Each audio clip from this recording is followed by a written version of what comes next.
Welcome to 5 Minutes in the Word, a daily devotional in the Word of God. The book of Ruth has been called one of the greatest love stories of all time.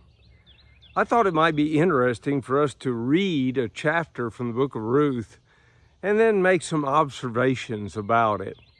So if you would, open up with me, Ruth chapter 1. Now it came to pass in the days when the judges ruled, that there was a famine in the land.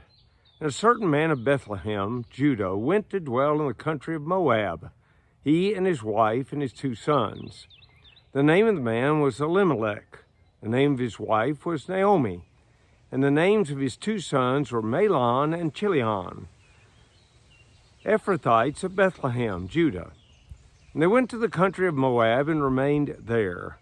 Then Elimelech, Naomi's husband, died, and she was left and her 2 sons. Now they took wives of the women of Moab. The name of the one was Orpah, and the name of the other Ruth. And they dwelt there about 10 years. Then both Mahlon and Chilion also died.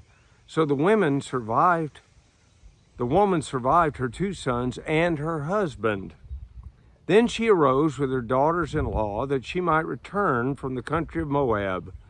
For she had heard in the country of Moab that the Lord had visited his people by giving them bread.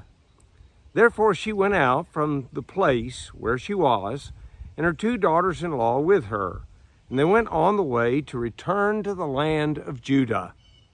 And Naomi said to her 2 daughters-in-law, "Go, return each to her mother's house. The Lord deal kindly with you as you have dealt with the dead and with me.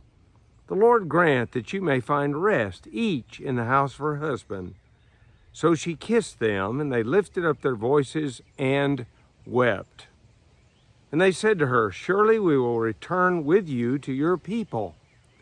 But Naomi said, "Turn back, my daughters. Why will you go with me? Are there still sons in my womb, that they may be your husbands? Turn back, my daughters. Go. For I am too old to have a husband. If I should say I have hope, if I should have a husband tonight and should also bear sons, would you wait for them till they were grown? Would you restrain yourselves from having husbands? No, my daughters, for it grieves me very much for your sakes that the hand of the Lord has gone out against me." Then they lifted up their voices and wept again. And Orpah kissed her mother-in-law, but Ruth clung to her. And she said, "Look, your sister-in-law has gone back to her people and to her gods. Return after your sister-in-law." But Ruth said, "Entreat me not to leave you or to turn back from following after you. For wherever you go, I will go, and wherever you lodge, I will lodge. Your people shall be my people, and your God, my God. Where you die, I will die, and there I will be buried. The Lord do so to me, and more also, if anything but death parts you and me." When she saw that she was determined to go with her, she stopped speaking to her. Now the 2 of them went until they came to Bethlehem.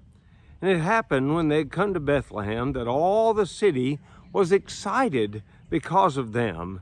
And the women said, "Is this Naomi?" But she said to them, "Do not call me Naomi, but call me Mara, for the Almighty has dealt very bitterly with me. I went out full, and the Lord has brought me back home again empty. Why do you call me Naomi, since the Lord has testified against me, and the Almighty has afflicted me?"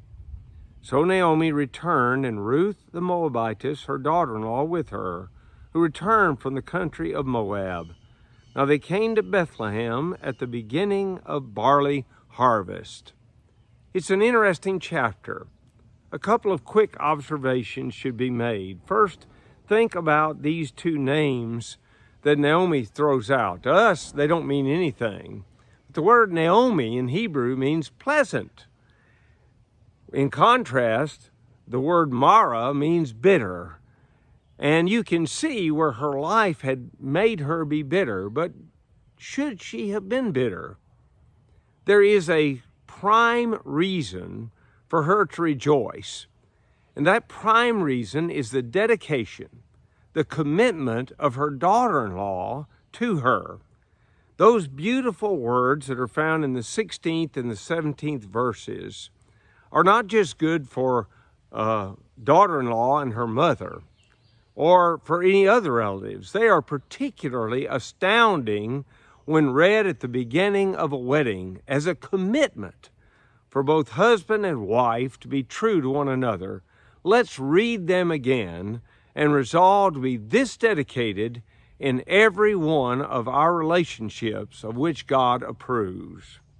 Entreat me not to leave you or to turn back from following after you. For wherever you go, I will go, and wherever you lodge, I will lodge.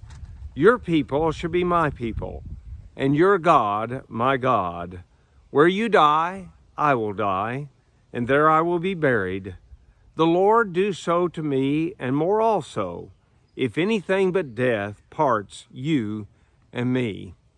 Let us resolve to be that dedicated in our relationships with our families, particularly our husbands and wives, and also in our relationship in the church.